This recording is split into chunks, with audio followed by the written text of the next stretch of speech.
इस स्कूल के प्रेम कहानी को याद करने के बाद मेरे दिल में हलचल होने लगता है। आइए सुनाते हैं आप सभी को प्रेम कह मेरी खुद की कहानी। चलिए जानते हैं। उस समय मैं अपने स्कूल में पढ़ रहा था। मुझे पढ़ाई से काफ़ी लगाव था। वैसे तो मैं पढ़ने में उतना तेज नहीं था, लेकिन मुझे भी पढ़ना था और पढ़ाई में तेज होना था। जब मैं नई कक्षा में गया तो मेरी कक्षा में एक लड़की आ गई। वह देखने में मेरे लिए किसी परी से कम नहीं थी। उसको देखते ही मेरा मन तेजी से काँपने लगता था। अब मुझे ज़्यादा पढ़ाई भी करना था, क्योंकि वह लड़की पढ़ने में काफ़ी तेज़ थी। वह लड़की इसके लिए मैं काफ़ी मेहनत साथ पढ़ना चाहता था, लेकिन मुझे ना जाने क्या हो गया था। मुझे कुछ समझ में नहीं आ रहा था। सारा दिन और सारी रात मैं उसके बारे में सोचा करता था। उसके बारे में सोचकर मुझे अच्छा भी लगता था, लेकिन जब मैं पढ़ाई के बारे में सोचता था तो मुझे बहुत ज़्यादा गुस्सा आता था। मैंने एक बार सोचा कि इसके बारे में मैं अपने दोस्तों से कहूँ, लेकिन मेरी हिम्मत नहीं होती थी। इसी सब के चक्कर में मैं रह गया और मेरी कक्षा का पहला परीक्षा सामने आ गया। मैं तैयारी कुछ भी नहीं हुई थी। जब मैं परीक्षा के लिए अपनी कक्षा में गया तो मुझे खुद पर काफ़ी गुस्सा आ रहा था, क्योंकि मैं देखता कि वह लड़की मेरी ओर आ रही थी।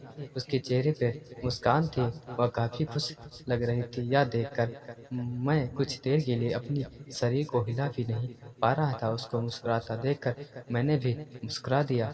तब वह मेरी पास आकर बोली, कैसे हो? तुम तो अपनी कक्षा के टॉपर हो। हर टीचर तुम्हारी तारीफ करते हैं। मैं बहुत दिन से तुमसे मिलना चाहती थी, लेकिन नहीं मिल पा रही थी। परीक्षा का तैयारी करना था। तुम तो परीक्षा के लिए तैयार ही हो। मैंने धीरे से कहा, हाँ हाँ, मैं परीक्षा के लिए तैयार हूँ। इस पर उस लड़की ने कहा, बहुत ही अच्छा है।" इसके बाद वह आगे को अपनी सहेली के पास चली गई। मैं बस देखता रह गया। अब परीक्षा के लिए प्रश्न पत्र मिला। मुझे उस प्रश्न पत्र में कुछ समझ नहीं आ रहा था। बस मैं उस लड़की के बारे में सोच रहा था। इसी तरह मैं परीक्षा का आधा समय बीत गया। तभी मुझे एक आवाज़ सुनने को मिला। वह आवाज़ मेरे पीछे से आ रहा था। जब मैं पीछे देखा तो वह लड़की मैं आसमानों में सैर कर रहा था। उसने बड़ी ही धीरे से मेरा नाम लेकर कहा, पेपर नहीं देना है क्या? अभी तक तुमने कुछ भी नहीं लिखा है।